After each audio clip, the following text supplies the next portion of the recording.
On December 11th, Law 15,040 comes into effect, establishing the new legal framework for insurance contracts in Brazil. SUSEP has been adopting a series of measures to ensure that the current infralegal regulations are aligned with the new guidelines. The participation of civil society in the process of drafting the new infralegal regulations by SUSEP and the National Council of Private Insurance has been ensured through public consultations that are opened as the regulatory acts are drafted and approved by the Board of Directors. However, on July 3rd, SUSEP emphasized two things. The first is that the market must be guided by the legal provisions of Law 15,040 from the moment it comes into effect, even if the infralegal regulations are still under review. And the second point is that in any scenario, the normative hierarchy must be observed, meaning that the text of the law prevails over infralegal acts, which are intended to detail and complement the legal provisions.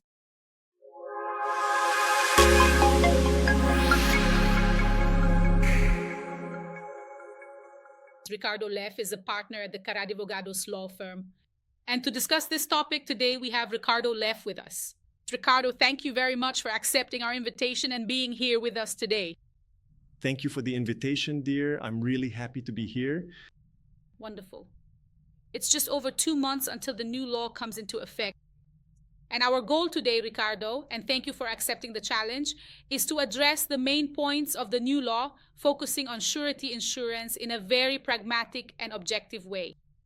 The law is about to come into effect, insurers need to adapt, and our aim here is to discuss each point proactively, acting as an advisor on possible solutions to address what is being proposed.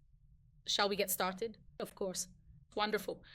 Well, then, the first thing the market is really waiting for is how SUSEP will position itself regarding the infralegal regulation. They have already been working on putting things up for public consultation, and it is expected around the end of October or November that something will be released to address risks involving complex claims regulation, as well as the extension of the deadline that is provided for in the law. Is there any other point that you believe SUSEP should address in the infralegal regulation that affects surety insurance? Carol, you've already pointed out one of them, which is precisely the deadline for claims regulation. Of course, we probably expect an extension, but especially when it comes to construction and engineering services, because having only 2 suspensions and a 30-day period is very challenging. Honestly, in my experience, I can't recall a single case of surety insurance involving any construction project where we were actually able to meet that deadline, because these are very complex risks. So one of them is this statement regarding the deadline. As for judicial modalities, I don't think they should be included in this regulation. I believe they even have their own specific deadlines, which are often not even 30 days. We're talking about 15 days, sometimes even less. And there's also the issue of major risks. So regarding Resolution 407, will it be maintained? Will it need to be changed or not? The market is really hoping that it will be maintained. Wonderful. Well, moving on now to the significant nuances and particularities of the new and comprehensive law. The very first crucial point it brings up for consideration is the essential risk questionnaire. And here, in the realm of surety, quite unlike other traditional lines of insurance, the specific party who actually brings forth, who carefully presents, and who ultimately determines precisely what truly needs to be covered, who the actual insured entity is, establishes all of this through official public notices, detailed contracts, specific and explicit clauses with clear guarantee requirements, and also through established rules and regulations for various regulatory guarantees.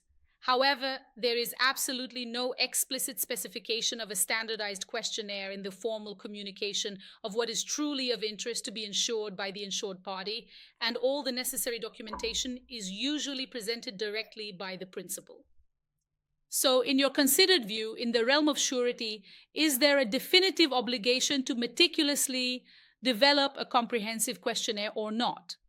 Would the primary contract itself, or perhaps the relevant regulation, whatever its specific nature may be, and the actual contracting process of the surety insurance policy itself be entirely sufficient to cover all necessary aspects? And one more crucial point for clarification: if such a detailed questionnaire is indeed deemed absolutely necessary, or conversely, if it is not considered a mandatory obligation, what happens if the insurer deliberately chooses not to develop or utilize it?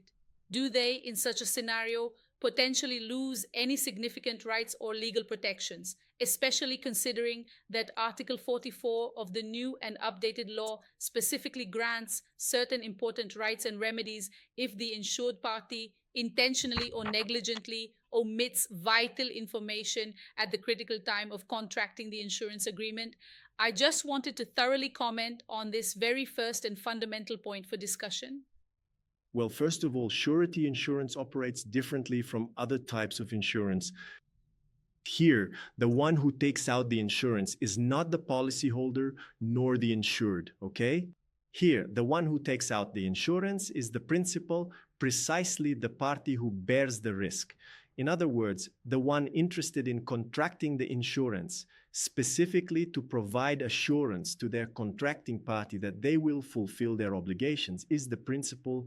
So the questionnaire here, I'm not entirely sure if that's precisely the best word to use, but the questionnaire in this particular context is primarily used by the insurer mainly to thoroughly understand the inherent risk that will be underwritten and to properly and accurately price that specific risk. However, it does not in any way affect the actual insurance coverage itself. In other words, if there is any omission or any false relevant statement made during this comprehensive underwriting process, it cannot and will not impact the insured individual. It only affects the insured if the insured has personally signed this statement together, okay? That's not common, okay? But there are some situations, not in guarantee insurance, where we do see this scenario. One of them is when the construction project is already underway and the insurer is coming into the process with the project already in progress, in which case they ask the insured for a statement confirming the proper progress of the work. So if the insured signs a document stating that the project is fine, and later it's discovered that there were already a number of problems, that it was already delayed or outside the scope, then the insurer can deny coverage. But as a rule, this doesn't apply to guarantee insurance. So, a poorly answered questionnaire by the policyholder cannot affect the rights of the insured. When we talk about public insureds, it's a more mature relationship, right? With private insureds and the rapid growth of the market, it's a relationship that's still being built. In this sense, do you believe that introducing a questionnaire could help the insured better understand which obligation they want to guarantee, and also help them understand the service that the policy, the guarantee that the policy provides for the contract, for the obligation they are seeking to guarantee? That's an interesting question because it draws attention to the very 66-2. Because the 66-2, I think, has a conceptual flaw in not distinguishing between the public sector and the private sector and not giving each the appropriate treatment. The private sector has much more contractual freedom. We can even create situations where the insured themselves take on the responsibility for paying the premium, which does not happen in the public sector. In the private sector, you can set deductibles, you can establish a series of conditions, even actually seek out the insured at the time of contracting the surety insurance to underwrite the risk. That's not very common. It's indeed quite an unusual scenario. In the operation of surety insurance, but since it's the private sector, you have more negotiating freedom.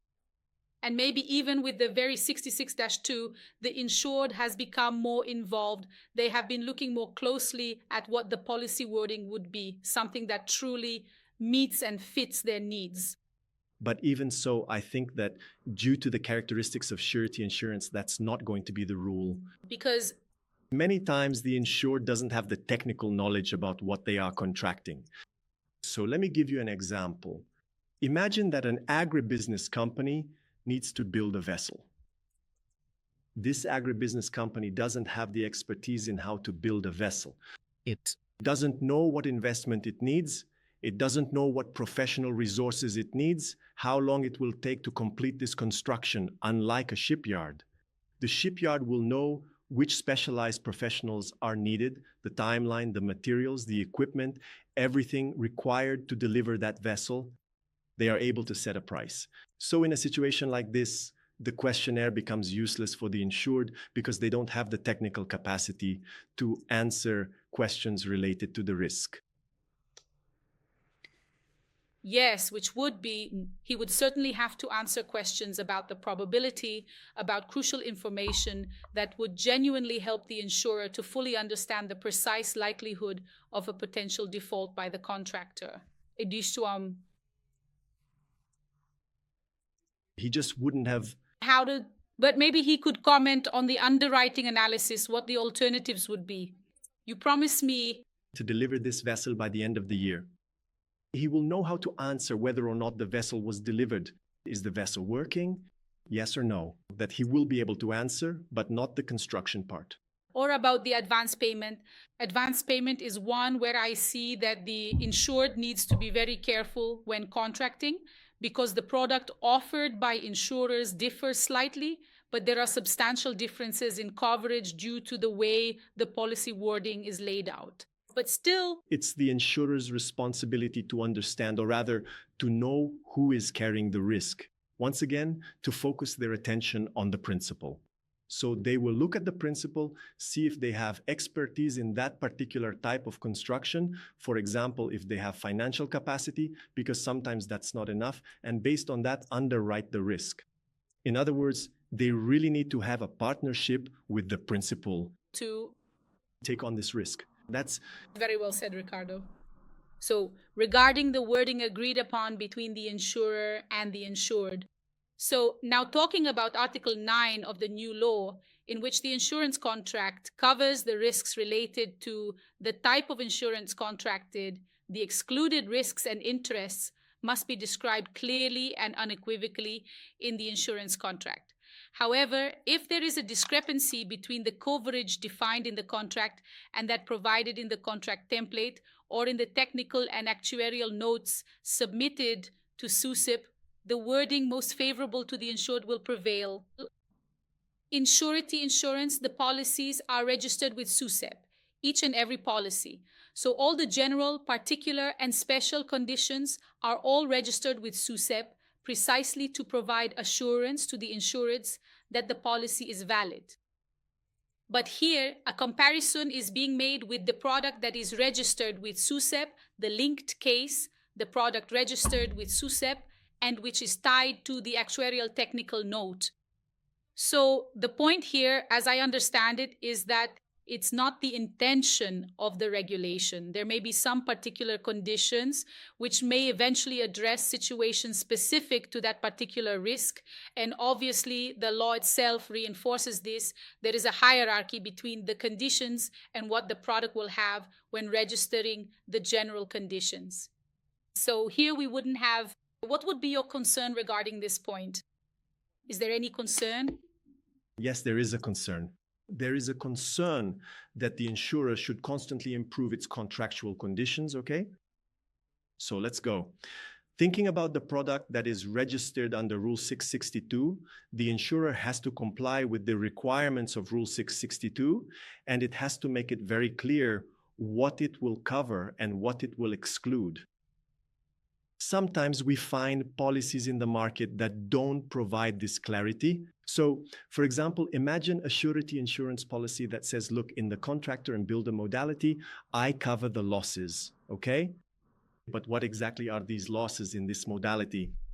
So if you don't make it clear what these losses are, you might be taking on a much broader range, and the same goes for excluded risks. If you don't clearly state especially now in this new insurance law scenario, what you are excluding, you may have trouble later on justifying a denial. So first and foremost, it is essential to invest significant effort in making the covered risks abundantly clear and to provide a comprehensive and easily understandable explanation for each distinct type of surety insurance policy. And this product will be registered with SUSIP as it already is, and now if there is any conflict between the policy and the registered product or the technical note, the one most favorable to the insured will prevail. This applies to the general conditions. Exactly. So you have to be careful not to create an operational risk by issuing something that is not in line with what was registered, and then finding yourself obliged to cover something that was not in your interest. In co-insurance, the lead co-insurer, in addition to managing the co-insurance, now also acts on behalf of the following insurers, either actively or passively, in arbitrations and legal proceedings. And the judgments rendered against it will have res judicata effect for the others as well, and will be enforced in the same proceedings, according to Article 35 of the new law. So, in practical terms, what recommendations would you give to insurers, both the lead and the followers, if there are different instructions and different advice for each of them, and especially regarding the co-insurance contract? You need to pay special attention to the co-insurance contract, even to understand whether it truly reflects a good relationship between the insurers. And usually, where do problems arise? When a claim occurs, especially when it involves a more continuous risk. So, for example, sometimes we talk about a concession contract. A concession contract can last for 30 years. And at the same time, you find policies that keep getting renewed successively. But each policy has a different co-insurance panel. At the time of claims adjustment, for example, it's important to clearly define when the claim occurred.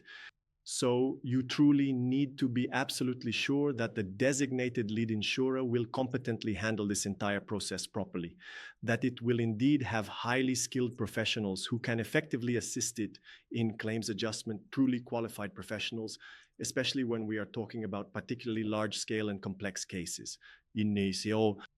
Because at the moment you identify, for example, the timing of the claim, when it happened, you will be allocating it to a specific policy. And depending on how it's allocated, the co-insurance panel may vary. So there are some crucial and important details you absolutely need to carefully check in this co-insurance contract to truly ensure a healthy and stable relationship in this comprehensive coverage. This way, you genuinely don't end up facing any unexpected surprises or unforeseen issues whatsoever.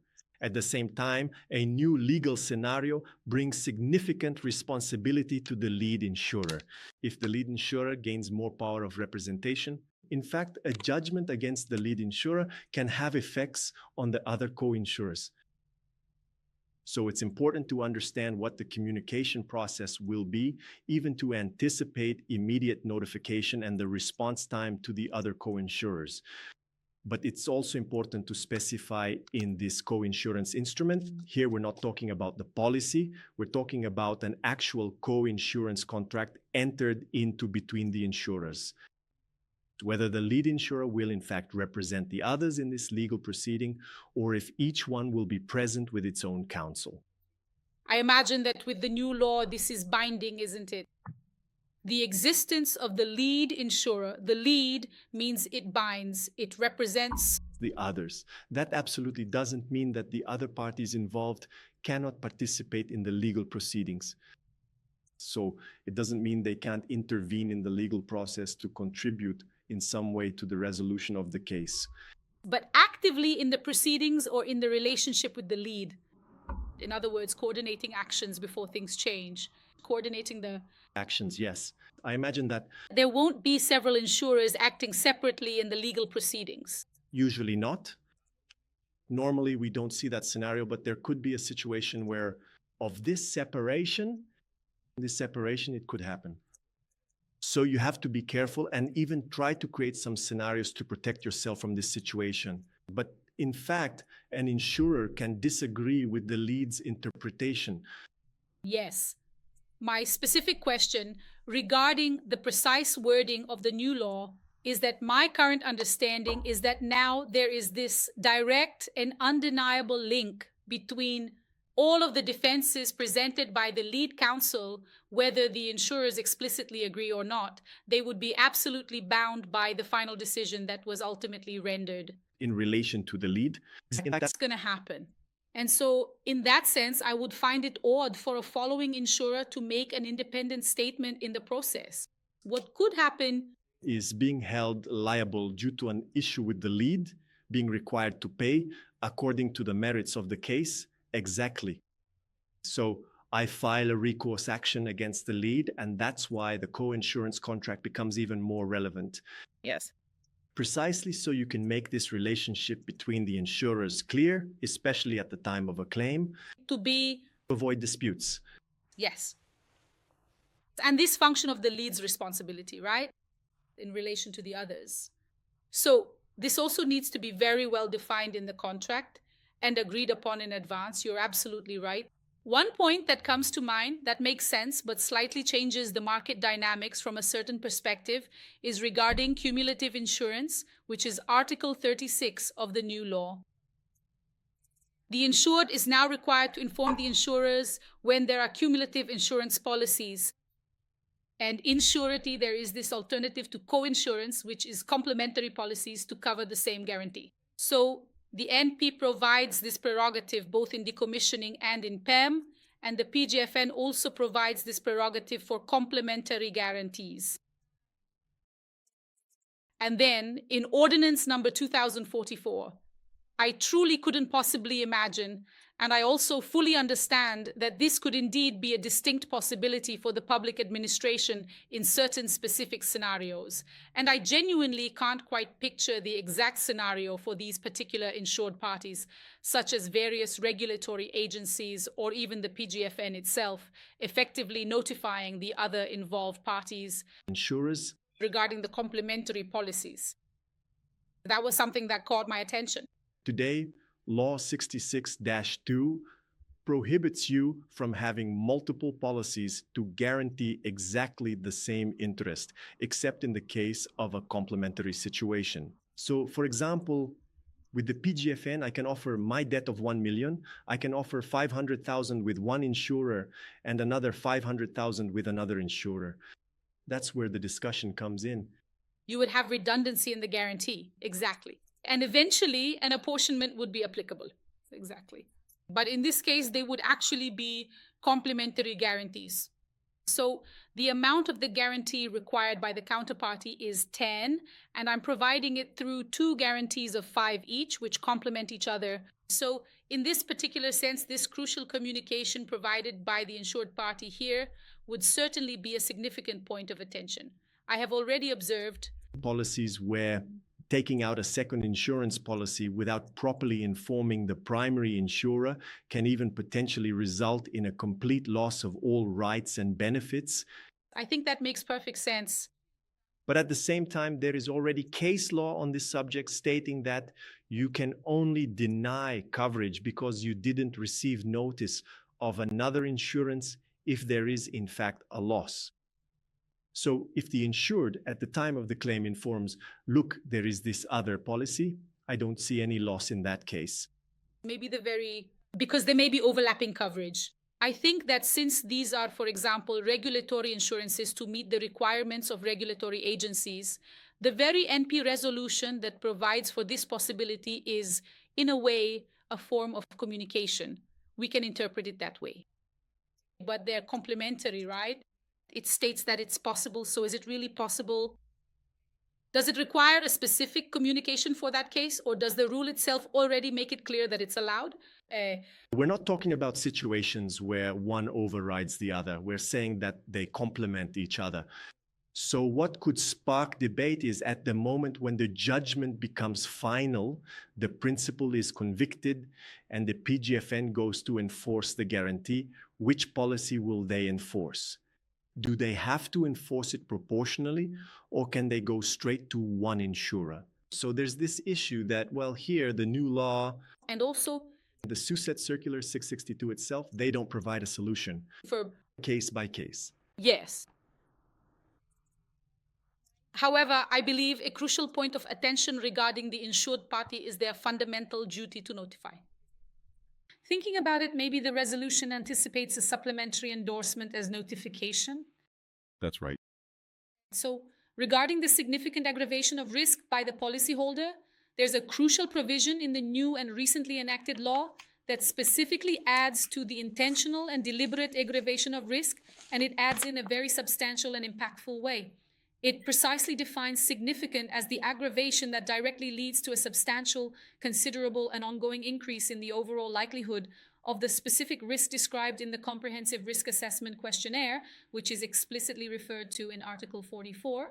And this, again, makes a very important and distinct difference here in the detailed questionnaire itself, or alternatively, in the severity of the potential effects of such an unfortunate occurrence or event. There are two conditions here, right? Previously, the aggravation, well, MMEA 2 already establishes that there needs to be a causal relationship, right, between the aggravation and the claim for there to be a loss of rights, already to somewhat protect this interpretation of the impact of the aggravation on the claim, of the aggravation of risk in the claim for the policyholder. Do you think that the ongoing aspect in guaranteeing it, I think there are so many variations, right, that we could understand that in many situations, it's certainly not a policyholder, it's ongoing. It's a one-off event, it's significant, it affects probability severity. The policyholder stops making payments to the contractor. In other words, financially suffocates them. The contractor isn't a bank, so as a rule, they shouldn't be financing, right? Yes.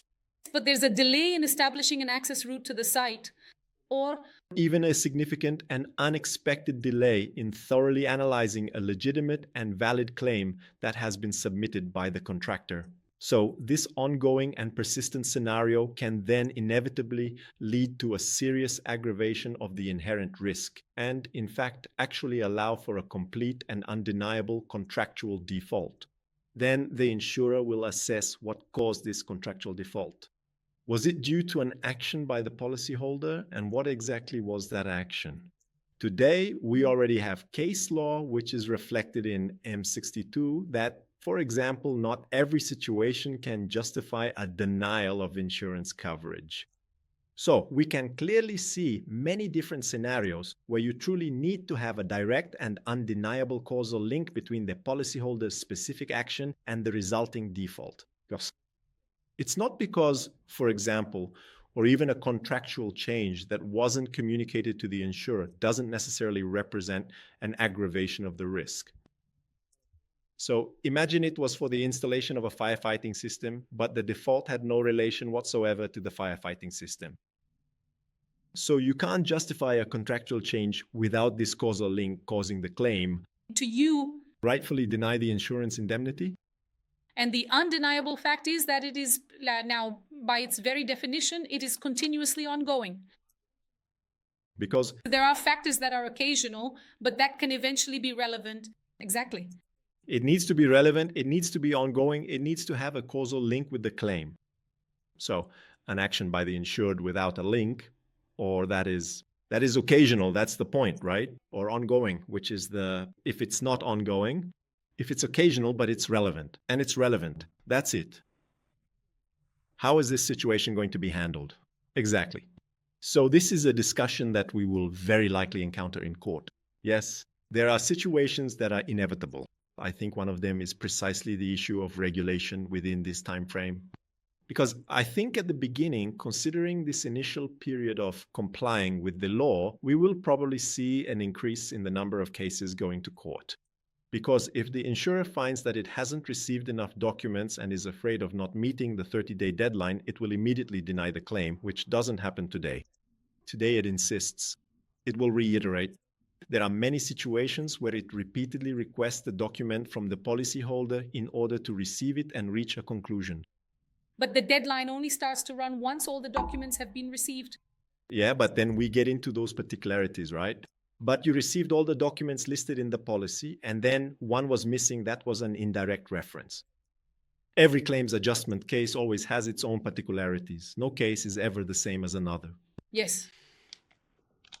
We're going to get to the claims adjustment part then, which is the hot topic, right? But there's also a point here that was widely discussed in the market, which is regarding salvage expenses. The new law states that for salvage expenses, it's mandatory to provide this coverage for the amount agreed by parties. If the policy is silent, it will be 20% of the amount stated in the policy. That's right. And this coverage cannot consume the amount stated in the policy, right? It's additional. It even raises a question, doesn't it? First, a lot of people believe that there are no salvage and containment expenses in surety insurance. I don't agree with that view. I've had cases where we interpreted the insured situation as a salvage expense. Okay. So one fine day, the construction company just said goodbye and announced they wouldn't be coming back the next day. And in addition, it was a management contract. So this company was responsible for managing the construction of a residential building. The insured got worried because if he didn't assign someone in a very most timely manner, all the other subcontractors would be left idle, and as a result, the project would stop and wouldn't be delivered on time. So what did he do? He assigned workers from other projects he had, and the insurer agreed to compensate for the labor he allocated there, specifically for the period until he could hire a new company. So for this short period, before carefully considering and then hiring a completely new company, he meticulously assigned his own workforce that was previously allocated to other developments. So yes, he suffered a loss. So we calculated how much the engineer's hour is, how much the professional's hour is. For the moment. Precisely. And in this case, he did it without seeking that wasn't an instruction from the insurer, right? He most probably did it entirely on his own, by himself. No, it wasn't exactly. So the insurer opened talks with him, and he proposed this, and the insurer agreed. I see.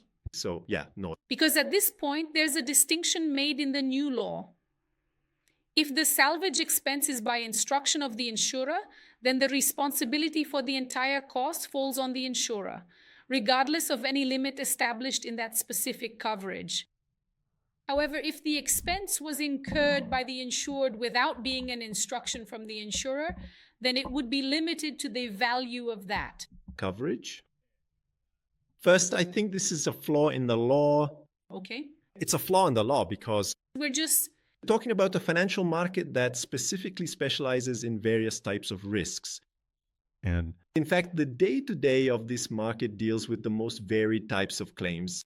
It has expertise in how to handle these claims.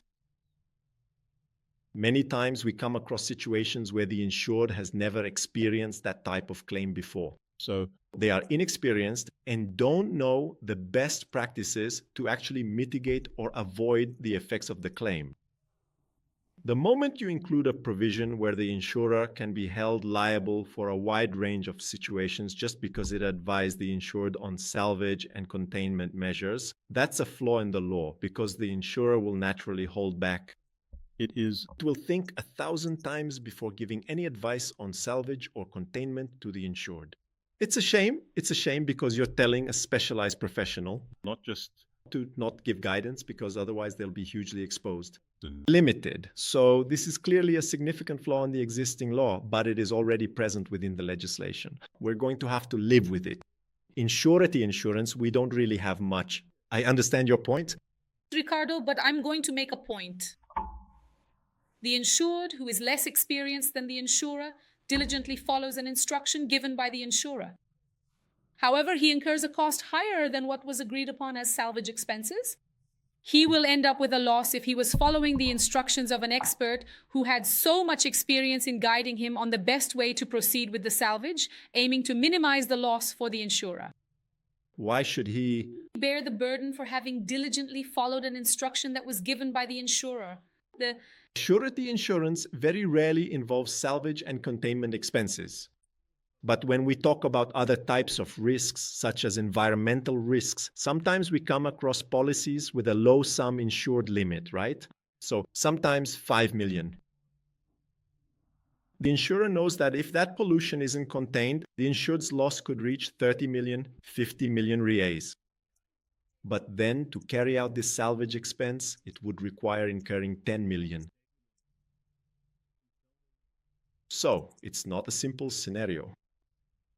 But going back to surety insurance, I think that in surety insurance, because it's very rare to have this salvage containment, this situation in a claim, which would be the additional cost, will increase the additional cost.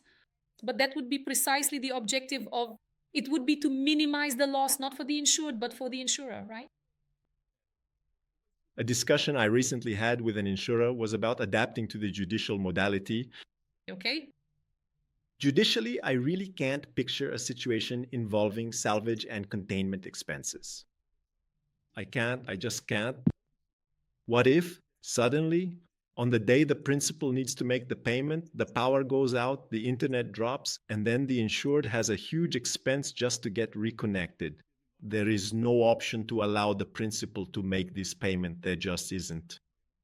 I can't see that as a salvage or containment expense. I really can't. If anyone has any ideas, please contact me, send an email, WhatsApp, whatever works. So the discussion was, do we include this in the contractual conditions of a judicial surety insurance policy? It's necessary.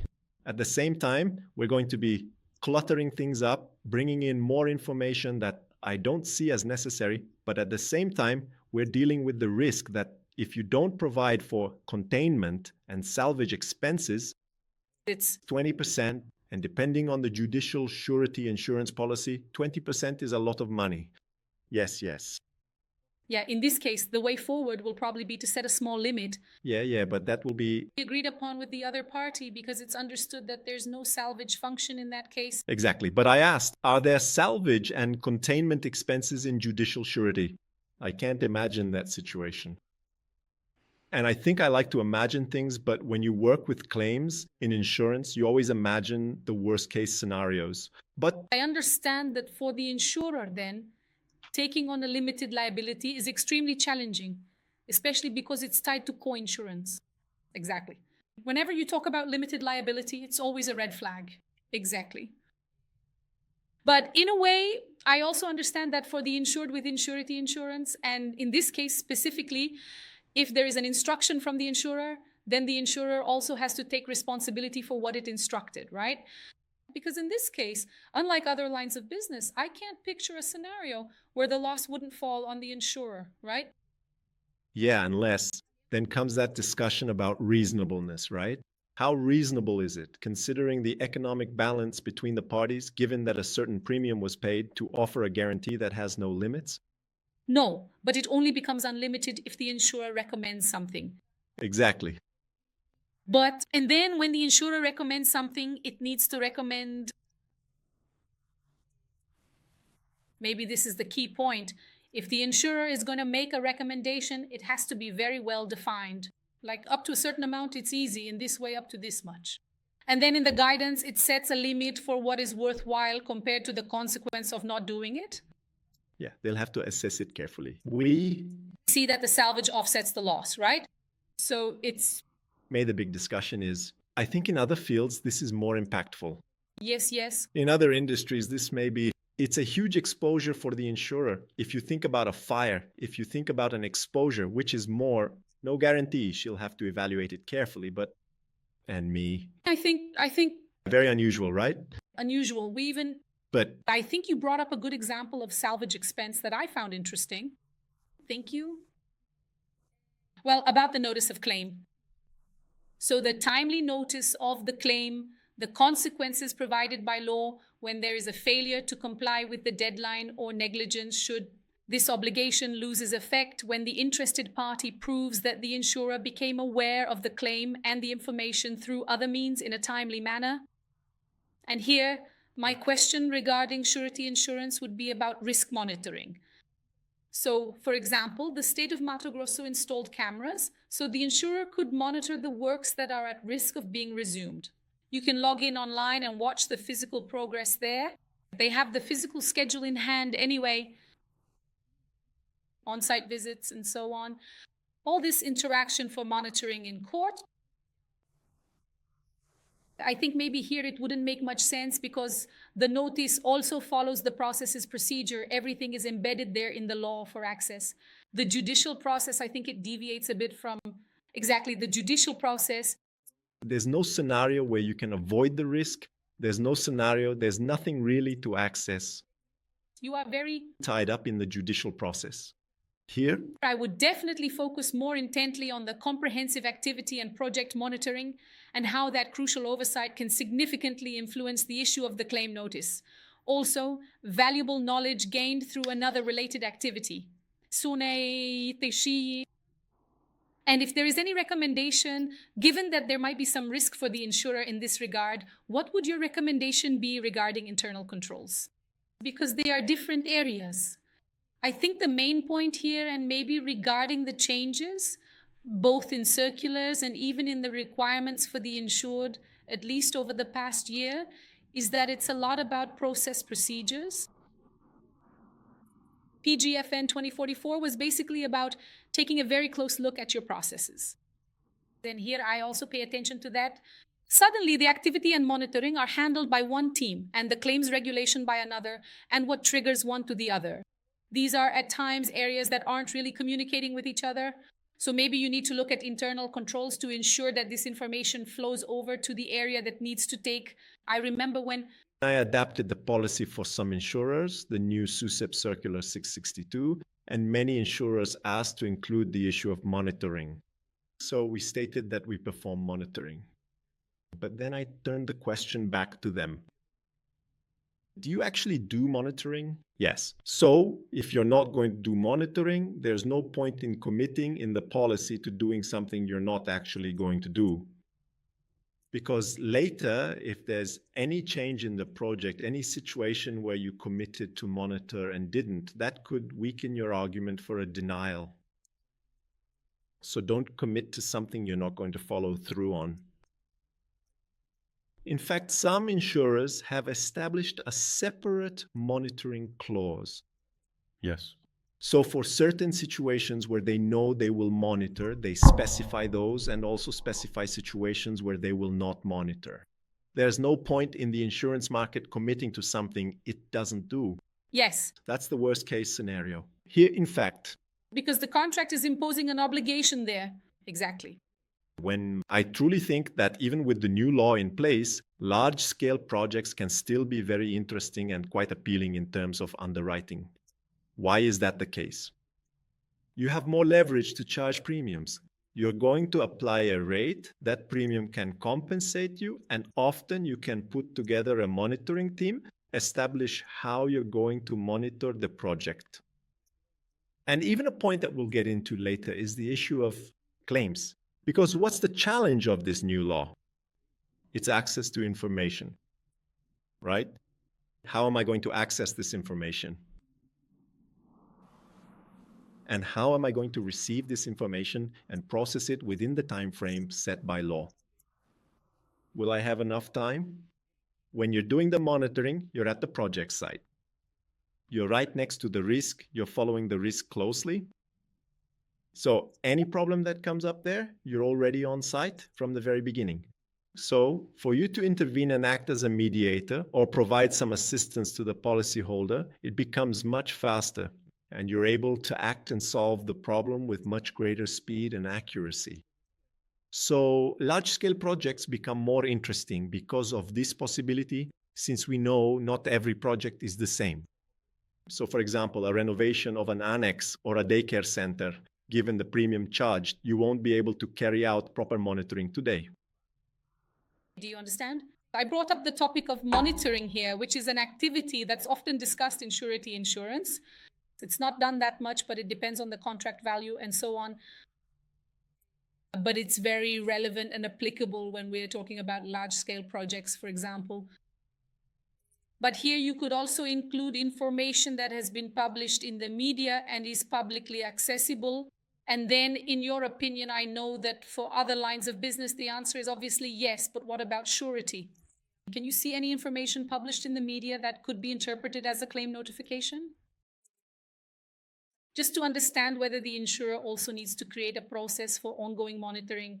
That's a good question because there's always the first rule. If we know that in the insurance market, you can never say never. There's always a first time. You never really have seen it all, quite the opposite. I've been in the insurance market since 2001, and every day there's something new.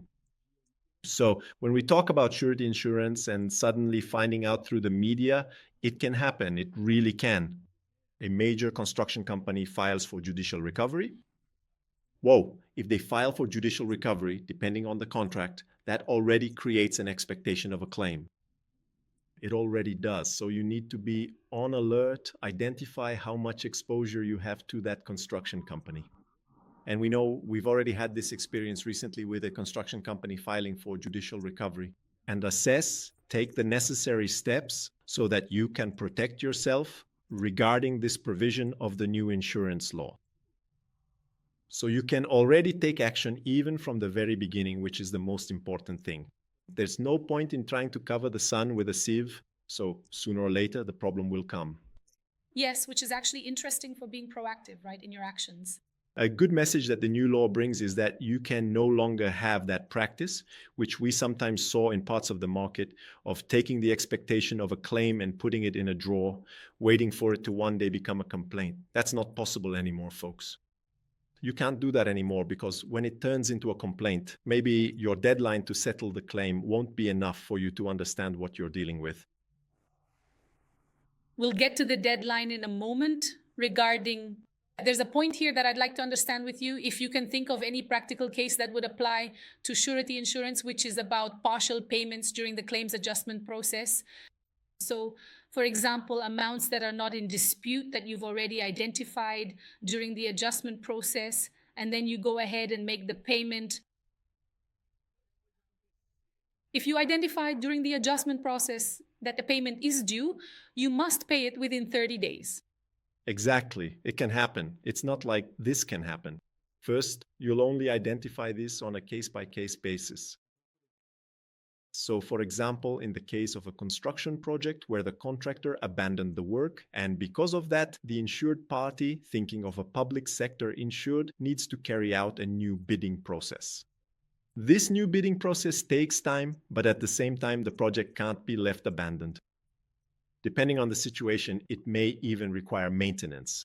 So you'll have to spend on security, you'll have to spend on a team of professionals to carry out maintenance, and that generates costs. And these costs, depending on how they're addressed in the policy, can be considered an additional cost.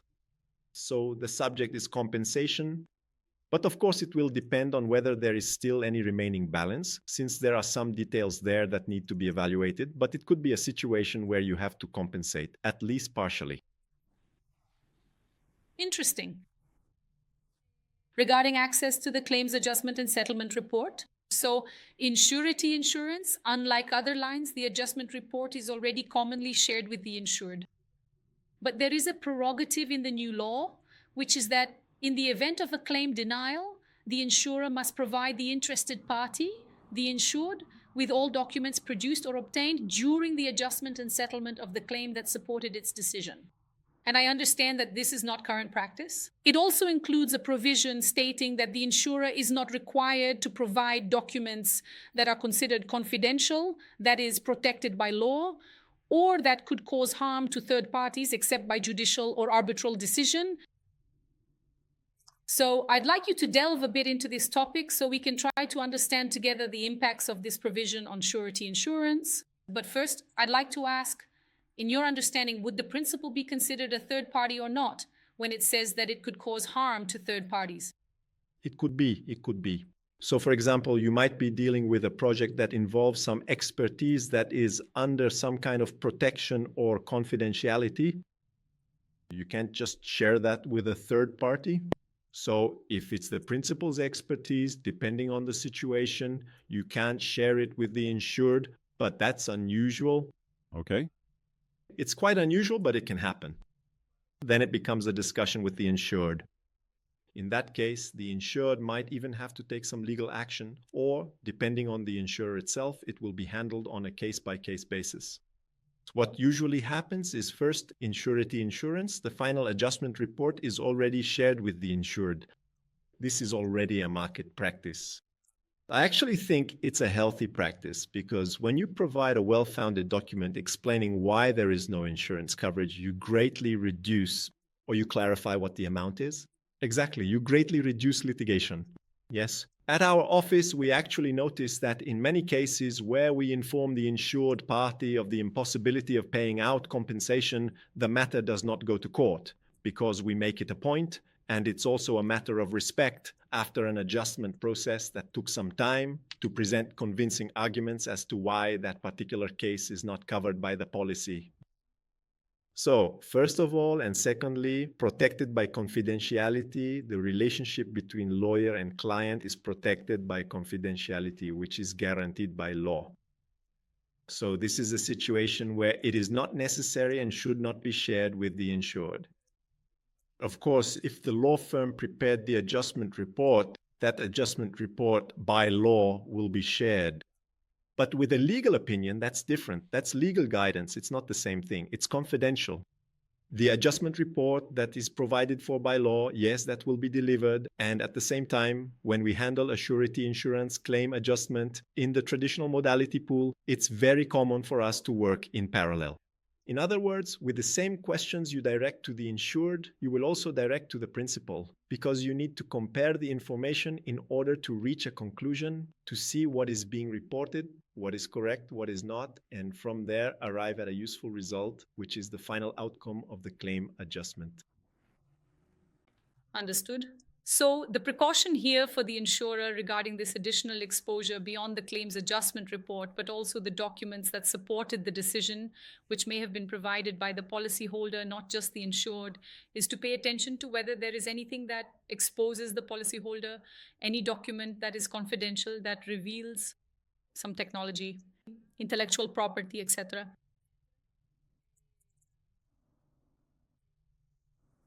And that would be the main precaution they should take here, right?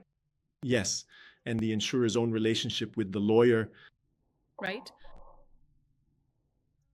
Regarding this particular matter, we have now officially reached the final deadline for the comprehensive claims adjustment and subsequent settlement process. So it's provided for in the new law that the adjuster, whether it's the company, the insurer, or a third party hired by the insurer, they have to complete the adjustment process within 30 days from the moment they receive all the documents. And then SUSEP can make a statement regarding certain lines of business that have complex regulation or types that have complex regulation, extending the deadline to a maximum of 120 days and allowing for the possibility of suspending the deadline to request additional documentation as long as it is reasonably the request must be reasonable, and this can be done up to 2 times. And then here he tries to separate it by SI, right? 500 minimum wages, 500,000 in wages. Yeah, which would be perhaps maybe around about approximately 750,000. Exactly. So 1 million REAs, right? Claims related to policies with an insured amount higher than that, according to today's data. Around 1 million REAs. What would your recommendations be for the insurer to adapt its processes and claims adjustment strategies so that everything can be completed within this time frame, which is a challenge for the insurance market? So we're no longer at the stage of questioning. Now it's about adapting to meet this deadline, considering that with the exception of judicial cases, most other types will probably fall within the 120-day period. What would your recommendation be from the very beginning, now that the insurer needs to specify in the policy the entire list of documents it will require? What will be necessary for it to carry out the adjustment and settlement of the claim? How should this be established, this list in short? If you could, to wrap up our conversation, give this advice. It's interesting because I think this is the most concerning part of the new law. It's the part that's keeping the insurance market up at night the most. But there are ways to mitigate these risks involving the claim adjustment deadlines. First, you need to take a step back. Look at this operation from start to finish. So from the underwriting stage to the claim adjustment and settlement stage. In the underwriting stage, you need to better understand the risk you're underwriting. Why? Depending on the scenario you're facing, in the private sector, the claim can be characterized immediately. There isn't an administrative process like there is in the public sector. So consequently, overnight, you could already have the claim characterized, receive the claim notification, and have a deadline of 30 or maybe even 120 days to present the final report. Looking at this scenario, first of all, there are several ways you can act. First, the policy. So with the policy, you need to understand what you expect. Regarding the insured, what do you expect in relation to the risk underwriting? You will specify, for example, many people say, I'll list a number of documents in the policy, but that's not necessarily enough. Why? In the claims adjustment process for surety insurance, you often receive a link. You open this link and there are about 200 folders in there. And each folder has a bunch of documents that add up to a terabyte of information. If you receive this documentation cold, you won't have enough time to analyze it, understand what's going on, and present your position. So you need to handle the way you request information more effectively. I even joke that you kind of have to humanize it. This list of documents. So you should ask questions so that the answers help you in the claims adjustment process, so that the answers come in a clear and complete way from the insured party. At the same time, another aspect is also having a partner by your side. And who is this partner? It's the principal themselves. In other words, if you haven't updated your counter guarantee yet, you're behind when it comes to surety insurance. Why is that? The counter guarantee you're signing today will be the one used under the new legal framework. You need to change the principal's approach. So you need to have a principal by your side who is much more proactive and who provides you with complete information in case they disagree with the notice regarding the expectation or claim of a loss. So if they don't agree, they'll have to provide you with information that allows you to understand the situation so you can position yourself as correctly as possible, whether by denying or granting coverage for the claim. So by working with the policy in a strategic way, it's not enough to just list things. You even need to review the structure of the policy a bit. So first of all, folks, the law talks about clarity. You need to be clearer about the risks covered. You need to be clearer about the risks excluded. Better understand how the claims adjustment process will work and take advantage of the expectation of a claim to intervene early in the case and seek mediation between the parties. There are many cases where we can avoid paying compensation because we reach an amicable settlement between the insured and the contractor, which is great because you fully meet expectations since the insured doesn't just want to receive money. They don't want that. They want to receive the building, they want to receive the bridge, they want to receive the vessel, they want to see it completed. They didn't take out the policy just to get a penalty payment. That's why there's even some criticism regarding penalty coverage. I think that when we start using surety insurance to pay penalties, we end up diverting the social purpose of this product, which is essential for infrastructure and necessary for the development of our country. So once again, making changes to the policy, adjusting the counter guarantee, and improving the documentation part already helps a lot, but that's not enough. You also need to review your operations, your internal procedures, and how you receive documents. Today, I can notify the insurer of a claim by any reliable means. It's a good idea to clearly highlight the claims communication channel on the front page of the policy. This is precisely so that the appropriate team at the insurer receives this information. So imagine that if you don't include this in the policy, the insured might present this document at the reception of one of your insurer's branches, and that branch might send it to the marketing department, then marketing sends it to the administrative sector, and then it goes to the products department before finally reaching the claims department. By then, a good portion of the claim regulation deadline has already passed.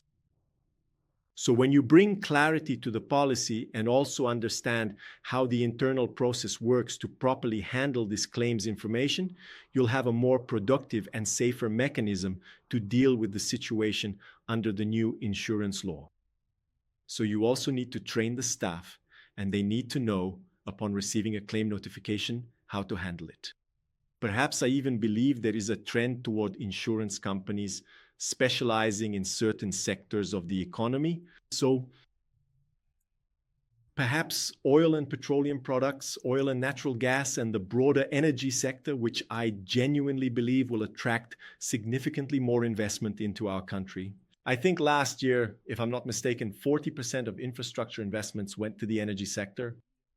Basic sanitation, we expect greater investments in the coming years. So you specialize precisely so you can have partners who are able to give you support. It's the best possible handling in case of a claim. There are also things that I think we'll have to learn through experience. We know that one of the main advantages of surety insurance is the resumption of the project. But we also know that restarting a project is never going to begin and be completed within a short period of 30 or 120 days. Only if the project was 99.99% physically completed, which is often not the case. So we're going to learn a lot with this new law. There are challenges, but also a bit of innovation and experience. I think that in this case, the report would be based on the decision on the resumption, and then the 120-day deadline is no longer applicable. I don't think so. It's impossible. He submitted the claims regulation report saying, look, the request is valid and my decision in this case is for resumption. If not, what's going to happen? So every time we come across a scenario involving public administration, the insurer will deposit the insured amount from the policy, which is an option they have. From what you said, I found all your points interesting. Thank you, Ricardo. There's one point that I think makes a lot of sense, but I'd like us to go into a bit more detail on it. This list is this strategic perspective on what to request. So, of course, taking a close look at the list of documents and including wording that can protect the insurer by ensuring they receive everything that's truly necessary. So if any particular document is explicitly mentioned within the comprehensive list of documents provided above, it then automatically becomes an integral and essential part of the complete set of required documents. These are small disclaimers to meticulously include all the necessary documents that are truly vital and indispensable to fully understand the entire case. But you brought up a topic that I find interesting, which is this issue of asking, of including. So I'd like to understand how to structure that. Would it be a questionnaire? And then since you have to anticipate everything from the start, right at the beginning of the policy, would this questionnaire be an attachment? It's a questionnaire that stays available on the insurer's website. It will be available. Actually, the idea is that this questionnaire is included within the policy. Yes. So when the policyholder receives the policy, the contract, they already have to know which questions they need to answer. They know exactly. And it's actually interesting because we know that some policyholders are very diligent. Yes. And when they receive the policy, they read the insurance contract. Yes. I even get emotional when that happens because unfortunately, a lot of people don't have the habit of reading what they sign up for, and they only read it when a claim occurs.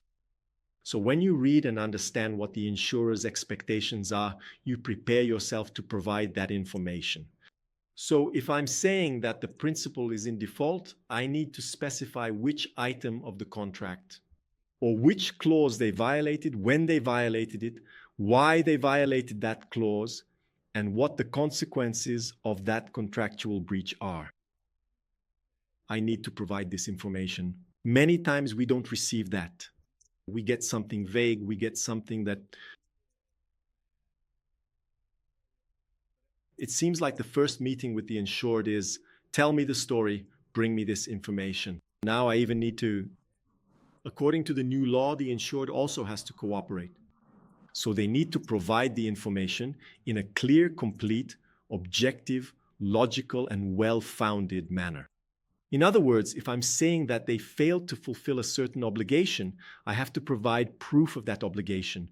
In fact, according to Regulation 662, it is the insured's obligation to prove the default of the contractor.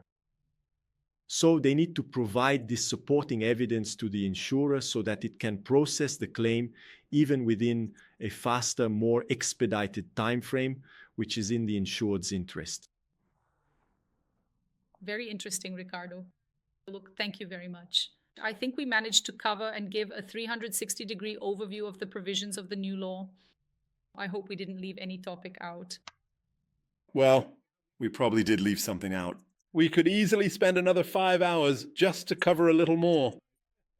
We even tried to tackle topics that aren't directly related to surety insurance, drawing analogies and trying to understand whether they would apply or not.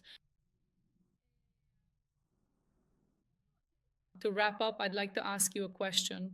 We looked at things mostly from the insurer's perspective, which I think is the main party affected by the new law. Is there any point you'd like to raise regarding the insured and then the principal? Well, first, I think it's important, especially for large insured parties, to mobilize themselves, even as a way to put pressure and show that it's important for them to have autonomy in negotiating insurance contracts. In other words, to show that it's still essential to have a regulation that addresses large risks. Because the big challenge here, and I think a major source of dissatisfaction, is not offering a guarantee solution that meets the client's needs. So when you make the market too rigid, you end up frustrating that expectation. You become so concerned with fitting into these requirements that you lose sight of what is actually needed. Look at how much we have evolved with Regulation 662. So we see the PGFN with a new regulation. We see ANP, ANL, and other major market players, private insured parties. Designing for specific areas. It really was a huge step forward. And now we're making all sorts of analogies, trying to interpret how much this actually impacts things, whether the insurance will guarantee it or not. So we're getting into various nuances that in the end might not be the most relevant when we think about guaranteeing an obligation. Sometimes the insured situation is so complex that they know 120 days is impossible, because sometimes a certain piece of equipment needs to be exported abroad to be evaluated or needs to be manufactured. Anyway, each claim scenario is so unique that I'm pretty sure the insured would rather wait for the time they know is necessary than immediately receive a denial of compensation. And what about the policyholder? Any specific points of attention that you would have? Many points. He needs to understand that the new insurance law brings much greater demands from the insurer. And at the moment when the policyholder who bears this risk, as the subject of surety insurance, he needs to turn this attitude into a much more proactive one. Why? If the insurer does not receive the elements it deems necessary, which do not justify a claim payment, in other words, the insurer will cover it and then seek reimbursement from him.